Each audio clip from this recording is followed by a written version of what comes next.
Tiger 3 collections చూసో fighter వసూళ్లు చూసో అంతా అనుకుంది ఏంటంటే వార్ 2 ఇక ఇప్పట్లో తెరకెక్కదు అని అనుకున్నారు. సీన్ కట్ చేస్తే వార్ 2 రిలీజ్కు లైన్ క్లియర్ అయిపోయింది.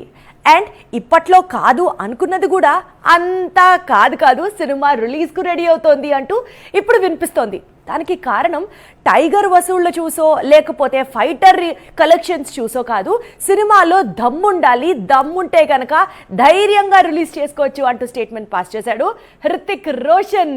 సో మరి ఆ సినిమా పవర్ ఏంటో చూడబోతున్నాం. వార్ 2 అనేది బాలీవుడ్ సినిమా కదా, అందులో హృతిక్ హీరో కదా. ఈ సినిమా ఎప్పుడు ప్రారంభమైతే ఏంటంట అనుకోవచ్చు, కానీ వార్ 2 కోసం ఒక్క బాలీవుడ్ మాత్రమే కాదు, టాలీవుడ్ కూడా ఈగర్గా వెయిట్ చేస్తోంది. అందుకు కారణం ఎన్టీఆర్. వార్ 2లో ఎన్టీఆర్ విలన్ రోల్ చేస్తుండటం ఈ ప్రాజెక్టుకు స్పెషల్ క్రేజ్ ను తెచ్చిపెట్టింది. పైగా యశ్రాజ్ ఫిల్మ్స్ లాంటి బిగ్ బ్యానర్ లోకి ఎన్టీఆర్ ఎంట్రీ అంటే చిన్న విషయం కాదు. అందుకే వార్ 2 కోసం టైగర్ ఫ్యాన్స్ ఎప్పటి నుంచో ఎదురు చూస్తూ ఉన్నారు. ఫిబ్రవరి 23 నుంచి అంటే మరో వారం రోజుల్లో వార్ 2 షూట్ స్టార్ట్ కానుంది. బ్రహ్మాస్త్ర దర్శకుడు అయాన్ ముఖర్జీ సినిమాలో హృతిక్ ఇంట్రో సీన్ తీయనున్నాడు. దాదాపు 2 వారాల పాటు కొత్త షెడ్యూల్ కంటిన్యూ కానుందట.